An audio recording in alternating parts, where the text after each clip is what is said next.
एक है प्रक्रिया ग्रंथ और दूसरे हैं सिद्धांत ग्रंथ।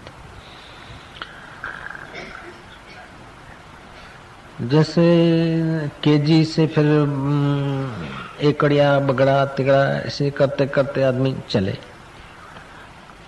विचार चंद्रोदय, विचार सागर, पंचीकरण, पंचदशी, ये सब प्रक्रिया ग्रंथ है। छोटा छोटा समझा के फिर बड़ी बात, फिर उससे बड़ी, फिर उससे बड़ी, फिर उससे बड़ी, ऐसे उनको प्रक्रिया ग्रंथ कहा जाता है। दूसरे होते हैं सिद्धांत ग्रंथ। सिद्धांत जो लक्ष्य है उसको समझाने के लिए ऐतिहासिक कथाएं कहेंगे, पौराणिक कथाएं कहेंगे, लेकिन फिर कह के बोलेंगे चित्त के फुरने से प्रतीत होता है, चित्त के शांत होने से कुछ बना नहीं। हे राम जी, जगत तीनों काल में बना नहीं। अध्यारोप अपवादाभ्याम, निष्प्रपंच में प्रपंच की कल्पना करें, क्योंकि हम लोग कल्पना में जीते हैं, कहानियों में जीते हैं। हमारा जीवन भी तो एक कहानी है, तो हमारा जीवन कहानी है, तो हमको कहानियों में रस आता है।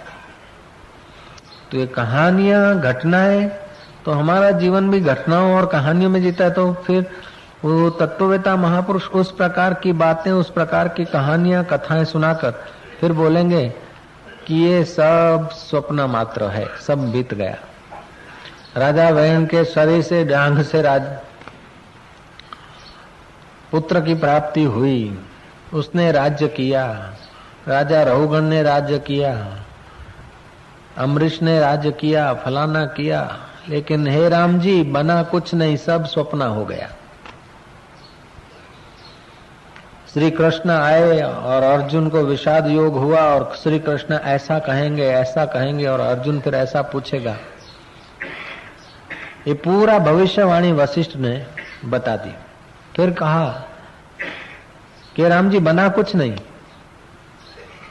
वही आत्मा कृष्ण होकर मुस्कुरा रहा है, वही आत्मा मलिन संवित है, श्रोता बनी हुई है, शुद्ध संवित है, वक्ता बनी हुई है। ये सब संवित का विलास मात्र है, बाकी एक ही परम सत्य अद्वैत परब्रह्म परमात्मा है।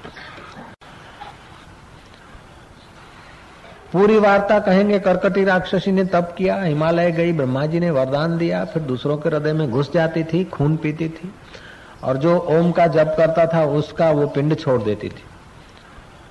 इस प्रकार लोगों के हृदय का रक्तपान करती करती कर्कटी राक्षसी आखिर परेशान हो गई। फिर उसने जाकर हिमालय में समाधि की। वो कर्कटी राक्षसी सूक्ष्म शरीर से किसी गिद्ध में घुस गई, उसके श्वास के द्वारा नासापुट से, और गिद्ध को प्रेरित करके हिमालय ले गई, और उसको फिर वहां अंदर खड़बड़ाहट करके उल्टी करा दी उसने।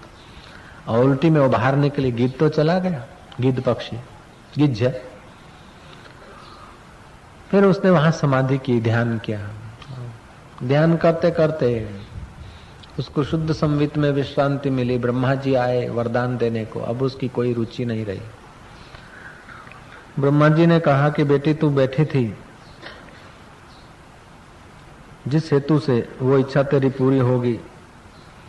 बोले अब पितामह मेरे को कोई इच्छा नहीं है। ब्रह्मा जी ने कहा जब तक शरीर है, ज्ञानी का अज्ञानी का, तो शरीर का आहार व्यवहार उसको चाहिए। तो राक्षस ये तेरा भोजन मनुष्य है, तेरा भोजन मांस है। पहले आसक्त होकर खाती थी, वासना तृप्त करने को खाती थी, खाने के लिए जीती थी। अब जीने के लिए तू भक्षण कर लेना, अज्ञानी मूढ़ों का भोजन करना, ताकि वो अज्ञानी मूढ़ जो है पृथ्वी पर बोझा है, पापाचारी है,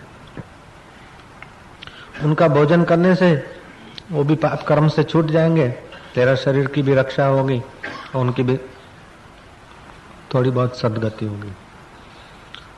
इस प्रकार वरदान पाकर वो कर्कटी राक्षसी जंगलों में विचरने लगी, और वो सोचती थी कि ऐसे ही कोई भोजन करूं जो अज्ञानी हो, मूढ़ हो, कभी ज्ञानी के ऊपर मेरा अन्याय न हो जाए। अमुक राजा रात को जंगल में गया और कर्कटी राक्षसी ने अपना विकराल रूप प्रकट किया, भयंकर, मानो एक विशाल काली सी बादली है, काली कलूट। કાળી કાળી મેશ જેવી બીભત્સનું મોઢું, હાથ લાંબા લાંબા, નખ લાંબા લાંબા, ડોળા मोटा मोटा। અને રાજાને બીવડાવા લાગી, राजा को डराने लगे। तब राजा ने कहा कि अरे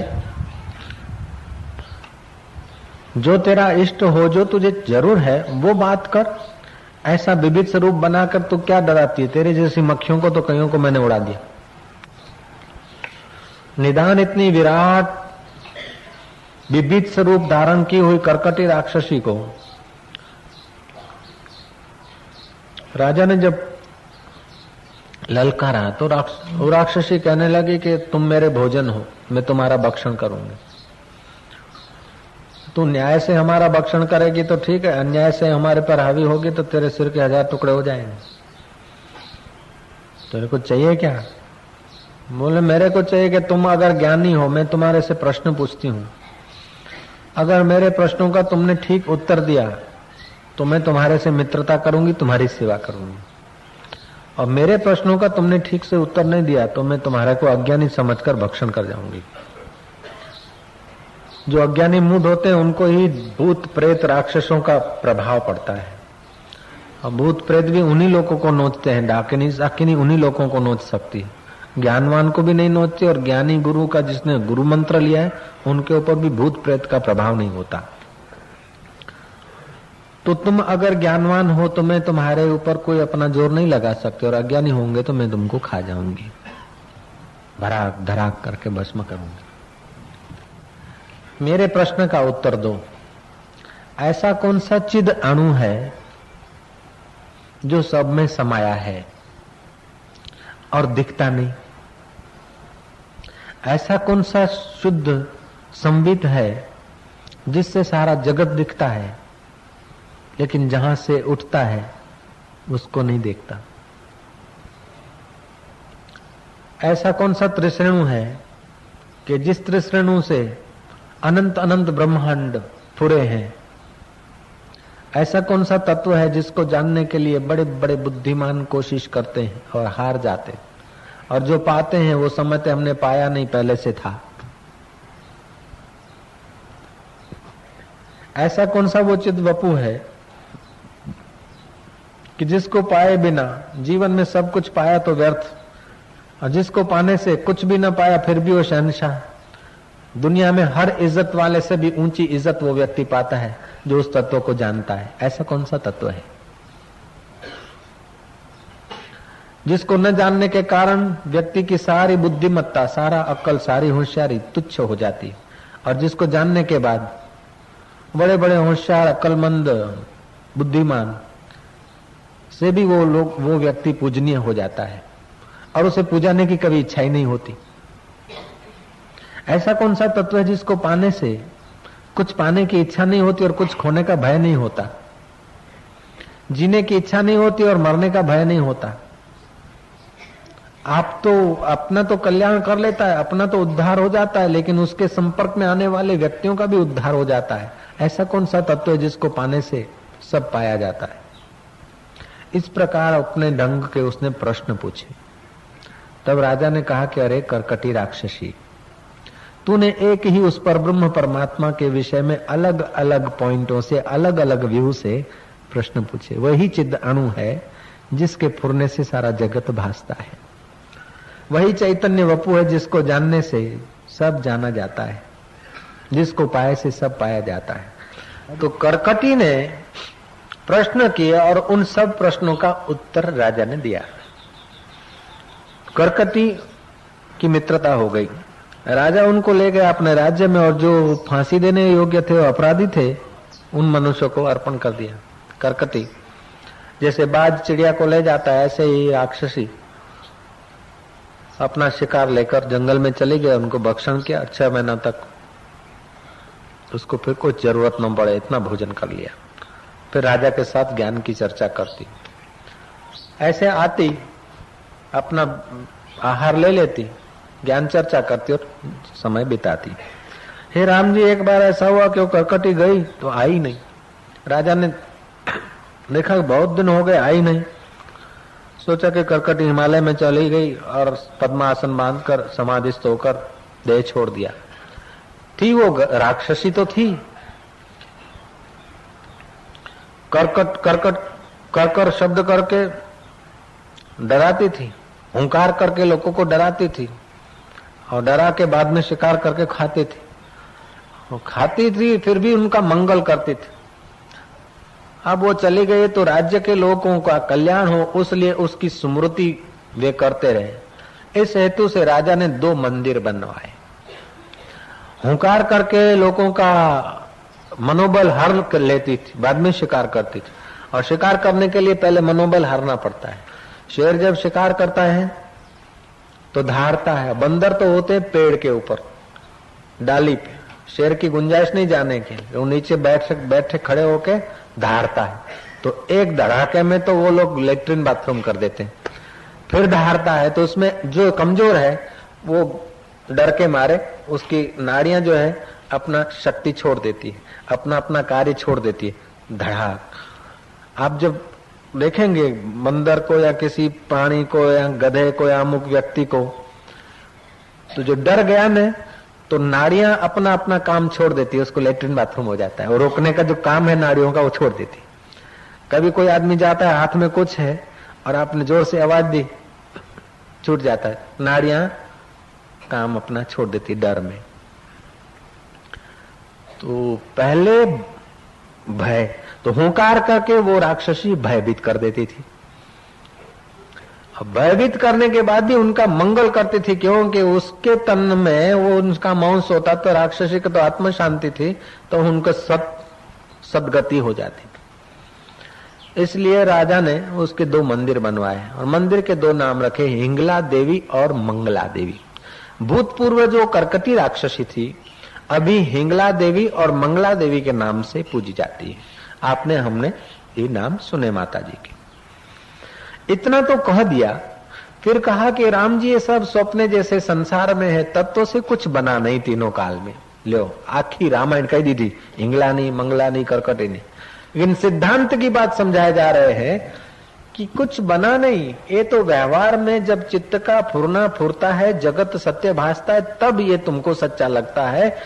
चित्त का फुरना तुम्हारा शांत हो जाए, रात्रि को तुम सो जाते तो कहाँ हिंगला, कहाँ करकटी, कहाँ मंगला, कहाँ तुम और कहाँ हम।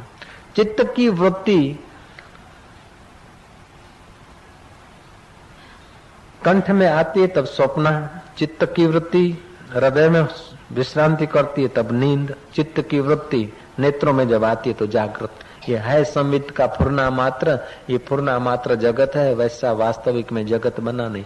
चित्त में फुरना आया, सत्संग हॉल बने, इतना लंबा चौड़ा सत्संग। अब चित्त तो छोटा दिखता है, अब ये सत्संग हॉल बड़ा दिखता है, उसमें ये शरीर छोटा और शरीर से भी छोटा अपने हृदय, और हृदय में एक भाग में नाड़ी और नाड़ी में संकल्प उठा के सत्संग हॉल बने। फुरना तो छोटा था, तो निराकार तत्व जो है ना वो आकृति में छोटा है लेकिन सूक्ष्मता में सारे ब्रह्मांड में फैला है। उसको जो जान लेता है वो कृष्ण को जान लेता है। उस तत्व को जो मैं रूप में स्वीकार कर लेता है उसके लिए सारा ब्रह्मांड अपना स्वरूप हो जाता है। ऐसा एक अद्भुत आत्मानंद में रमण करने वाला कोई ब्रह्मवेता था, ब्रह्मज्ञानी। किसी सेठ को हुआ कि चलो ब्रह्मज्ञानी की सेवा सौभाग्यशाली को मिलती है। नौकर को आदेश कर दिया कि ये बाबा जी को रोज शाम को दूध पिला के आया करो। दिन को भोजन करते, रात को नहीं करते तो दूध पीते होंगे, तो दूध पिला के आया करो। निदान नौकर को काम सौंप दिया। अब वो सेठ भी कोई होगा प्लास्टिक का बना हुआ, तो ब्रह्मज्ञानी की सेवा नौकरों से कराई।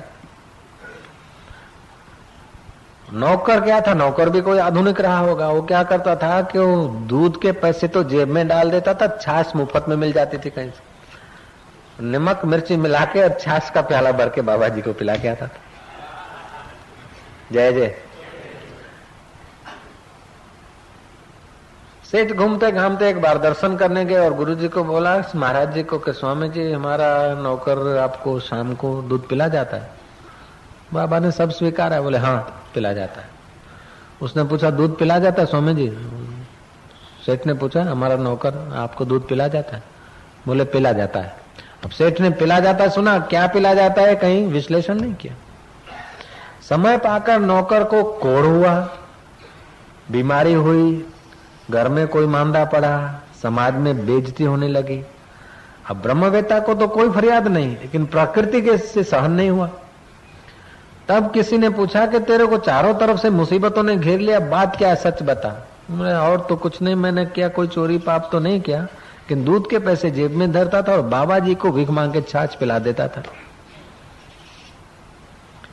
तो जो प्रणव के वास्तविक स्वरूप को जानता है उसके लिए सब स्वीकार है। कोई आदर करो तो क्या, कोई अनादर करो तो क्या, कोई अपमान करो तो क्या, कोई धोखा करो तो क्या। अब बाबा जी के हृदय में पता चला होगा कि नहीं चला होगा कि दूध के बदले छाछ पिलाता है? पता तो चला होगा, हो सकता है, लेकिन उसको महत्व नहीं दिया। और हो सकता है पता न भी चला हो। अगर पता चलाने का संकल्प करके एक क्षण के लिए शांत हो गए तो पता चल जाता है, और पता चलाने का विचार ही नहीं किया तो पता नहीं भी चलता। इसलिए ज्ञानी अंतर्यामी इन तुच्छ चीजों में नहीं हुआ करता। अंतर में जो चैतन्य है, उस चैतन्य स्वरूप आत्मा को मैं रूप से जो जान लेता है, वो फिर बाहर की तुच्छ तुच्छ चीजों को सबको जाने, ये कोई जरूरी नहीं। हे राम जी, ये जगत सारा चित्त का विलास मात्र है, और इस चित्त के विलास को चित्त का विलास समझकर जो पृथक हो जाता है, वो भी वेदांत के अनुकूल तत्व ज्ञान को उपलब्ध हो जाता है।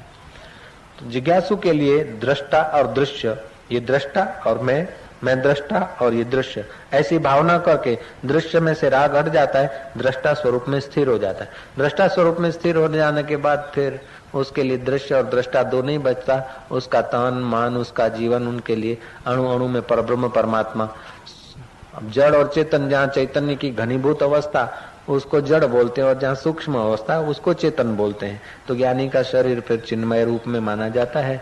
ज्ञानी के चरण को छूकर जो रज आती है वो भी कल्याणकारी हो जाती है, पवित्र हो जाती है। ऐसा वो आत्मदेव है। तो उस आत्मदेव को समझने के लिए प्रक्रिया ग्रंथ होते हैं और सिद्धांत ग्रंथ होते हैं। किसी को सिद्धांत ग्रंथ से अनुकूल होता है, किसी को प्रक्रिया ग्रंथ से अनुकूल होता है। लेकिन ये प्रक्रिया ग्रंथ या सिद्धांत ग्रंथ की पद्धति से उस परमात्मा का ज्ञान मिल जाए तो उन्हीं लोगों को जल्दी ज्ञान हो जाता है जिनका अंतःकरण मलिन नहीं है, जिनका अंतःकरण शुद्ध है, जिनका मन पवित्र है, उनको तो जल्दी ज्ञान हो जाता है। और जिनका अंतःकरण पवित्र नहीं है, वे बार बार सुनते हैं तो अंतःकरण पवित्र हो जाता है। और मैं पवित्र आत्मा हूं ऐसा बार बार विचार करते हैं, मैं साक्षी हूं, मैं चैतन्य हूं, शुद्ध हूं, बुद्ध हूं, आत्मा हूं, सर्व हूं, सब में हूं, सब हूं, सर्व हूं, सब में हूं, सर्वोहम, शांतोहम, शुद्धोहम, बुद्धोहम, आनंद स्वरूपोहम, प्रेम स्वरूपोहम, मैं प्रेम स्वरूप हूं, आनंद स्वरूप हूं, शांत स्वरूप हूं, मैं आत्मा हूं, चैतन्य हूं। इस प्रकार का जो चिंतन करते तुरंत पवित्र होने लगते और परमानंद उनके रुए रुए से फूट निकलता है। तो मैं चाहता हूं ऐसा थोड़ी देर के लिए खुली आंख रखें, आधी बंद रखें, आधी खुली रखें, स्वाभाविक बैठे रहें। तुम कुछ करो मत, केवल इतना पवित्र सोचो कि जैसा आत्मज्ञान पाने की पॉइंट पे आने वाले साधक सोचते हैं, ऐसा सोचो। मैं शांत हूं, जगत बना नहीं, सब स्वप्न मात्र है, सब कल्पना मात्र है, सब मन का विलास है, ये मन का फुरना है, दुख भी मन का फुरना, सुख भी मन का फुरना। इस प्रकार के जो जो तुमने वेदांत के पवित्र वचन सुने हैं, उन वचनों को दोहराते दोहराते खुली आंख आप ज्ञान समाधि को उपलब्ध हो सकते हैं। ज्ञान की समाधि लगे तो अब लगे, अभी हृदय शुद्ध हो सकता है, पवित्र हो सकता है। हजारों यज्ञ करने से जो चीज नहीं मिले, वो ऐसे पवित्र आत्मचिंतन करने मात्र से तुम्हारे हृदय में वह शांति मिलने लगेगी, वह आनंद फुरने लगेगा। मैं सब में हूं, मैं सब में हूं, जहां से शब्द उठते हैं, मैं वही हूं जहां से मन उठता है, मैं वही हूं जहां से बुद्धि के निर्णय उठते हैं, मैं वही हूं जहां से ऋषियों को खबरें मिलती है,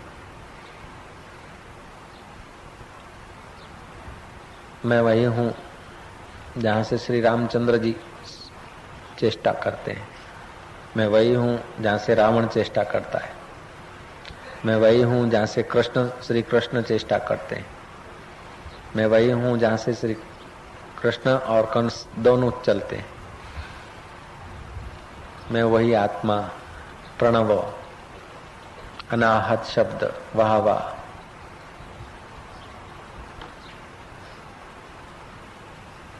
मेरा ही नाम आत्मा है, मेरे को ही ब्रह्म बोलते हैं,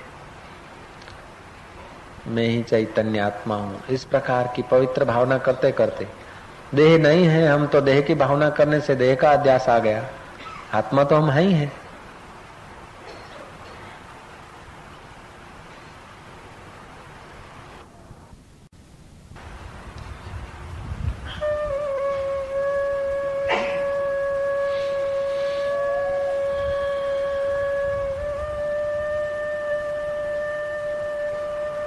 हृदय को खूब प्रेम से, धन्यवाद से, ब्रह्म भाव से भर जाने दो।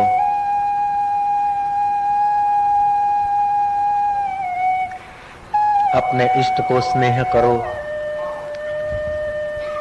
आपकी जिसमें श्रद्धा भक्ति प्रीति हो, उस देव को, उस परमात्मा को, भगवान को स्नेह करते करते तुम्हारा अहम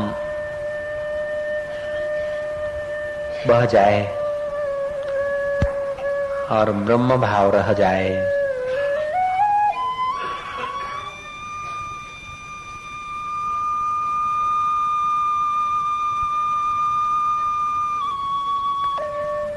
रसो अहम अप्सु कौन्तेय प्रभास्मि शशि सूर्य हो। प्रणव सर्ववेदेषु शब्द खय पुरुषम दृशु। हे अर्जुन, मैं जल में रस हूँ, चंद्रमा और सूर्य में प्रकाश हूँ, संपूर्ण वेदों में ओमकार हूँ, आकाश में शब्द और पुरुषों में पुरुषत्व। यह विश्व सब है आत्मा ही इस भांति से जो जानता, यश वेद उसका गार है, प्रारब्ध वश वह वर्तता। ऐसे विवेकी संत को न निषेध है न विधान है, सुख दुख दोनों एक से सब हानि लाभ समान है। खूब समान सत्ता में, अंतरस्थल सत्ता में, उस असीम आत्म सत्ता में हमारा मन शांत हुआ चला जाए। हे मेरे मन, तू बाहर कहाँ जाएगा, कब तक भटकेगा? इस फुरने के अनुसार तो तू कई सदियां बिता बिता कर फुरने में फुरफुराते जन्मता रहा, मरता रहा। अब तू अजन्मा आत्मा में विश्रांति कर। ए मेरे मन, जैसे राजा जनक आत्म शांति को उपलब्ध हुए, जैसे तीतल ऋषि के चरणों में भारत का विख्यात सम्राट भगीरथ आत्म शांति को उपलब्ध हुआ, जैसे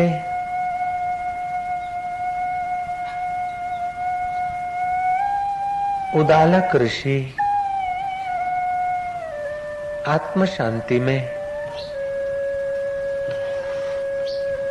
आरामी हुए, ऐ मेरे मन, तू भी उस प्रकार आत्म शांति में आराम कर। बाहर तेरे कोई शत्रु और मित्र सदा नहीं रहेंगे, बाहर का शरीर तेरा सदा न रहेगा,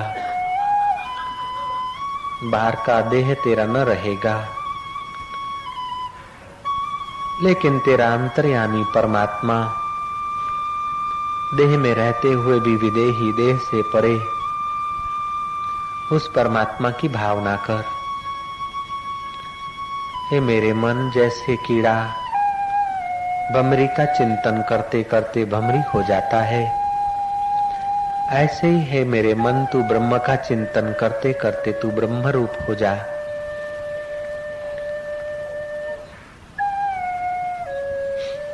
जनक झरोखे में बैठकर अपने मन को समझाते हैं। भगीरथ राजा तीतल ऋषि के चरणों में गए,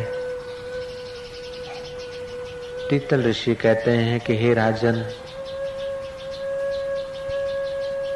राज्य पाट का त्याग करके शत्रुओं के घर की भिक्षा मांगकर फिर मेरे आश्रम में आ। मैं श्रेष्ठ हूं ऐसी तेरी कल्पना चली जाएगी। राज्य का त्याग करने से, शत्रुओं के घर भिक्षा मांगने से तेरा अहम गल जाएगा। वे बड़भागी हैं जो परमात्मा के लिए राज्य को और अपने अहम को दांव पर लगा देते हैं। वे सौभाग्यशाली हैं जो राज्य को और अहंकार को ईश्वर प्राप्ति के लिए दांव पर लगा देते हैं। भगीरथ राजा ऐसा सौभाग्यशाली था। राज्य पाठ छोड़कर शत्रुओं के घर भिक्षा मांगता मांगता गुरु के द्वार पर पहुंचा है। तीतल ऋषि कहते हैं कि राजन, तेरा चित्त मान रहा था मैं राजा हूं, राज्य मेरा है। लेकिन हे राजन, तेरे जन्म के पहले ये राज्य यहीं पड़ा था, मरने के बाद भी रह जाएगा। राज्य पुण्यों से मिलता है और पुण्य अंतःकरण करता है, सुख अंतःकरण को होता है। राज्य पापों से छीना जाता है, पाप अंतःकरण करता है, दुख अंतःकरण को होता है। इस और सुख और दुख दोनों को तू देखने वाला, तू इन दोनों का स्वामी है राजन। तू अपने स्वामी पद में जाग। कब तक चित्त के संवेदन में अपने जीवन और मृत्यु के गोते खाते खाते युग बिताए। हे राजन, तू अपनी आत्मा की ओर आ जा। तीतल ऋषि कहने लगे, हे भगीरथ, मनुष्य वह है जो छोटी चीज को बड़ी में मिला दे, जो अल्प जीवन को महान में बदल दे। यही मनुष्य के पुरुषार्थ का लक्ष्य। जिसने अपनी सेवा नहीं की, जिसने आत्म सेवा नहीं की, वो दूसरों की सेवा करने पर अहंकारी हो जाएगा। जो दूसरों की सेवा करता है आत्म सेवा के लिए ही, आत्म भाव से, वह आत्म विश्रांति पाकर अपने आप में जग जाता है। हे राजन, मोह निशा में सब लोग सो रहे हैं, तू कब तक सोता रहेगा?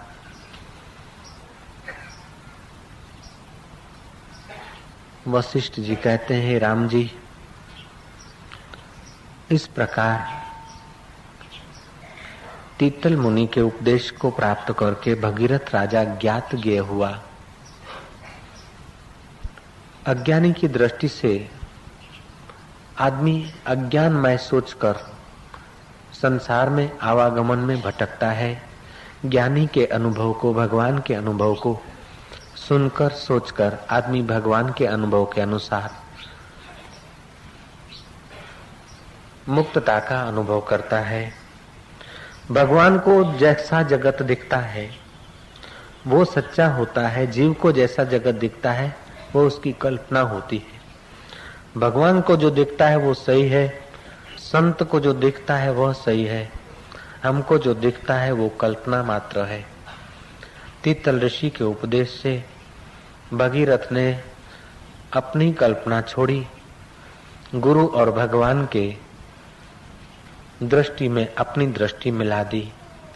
गुरु और भगवान को जैसा जगत दिखता है ऐसा ही वे जगत को निहार के अपने जगदीश्वर स्वभाव में जगने लगे। भगीरथ ने बाद में ध्यान करके भगवान शिव जी को गंगा जी जटा में धारण करने के लिए प्रसन्न कर लिया। स्वर्ग से गंगा जी को लाए, जिसका एक प्रवाह पाताल में है, एक स्वर्ग में है। उसका एक प्रवाह मृत्युलोक में भी लाकर जीवों का उपकार करने वाले भगीरथ राजा आत्मज्ञान पाकर जीवन मुक्त होकर विचरे। ऐसे ही तुम अपने को आत्मा शुद्ध चैतन्य, शांत, निरामय, आनंद स्वरूप, प्रेम स्वरूप मानकर, उस परमात्मा तत्व को जानकर अपने आप में आराम पाओ।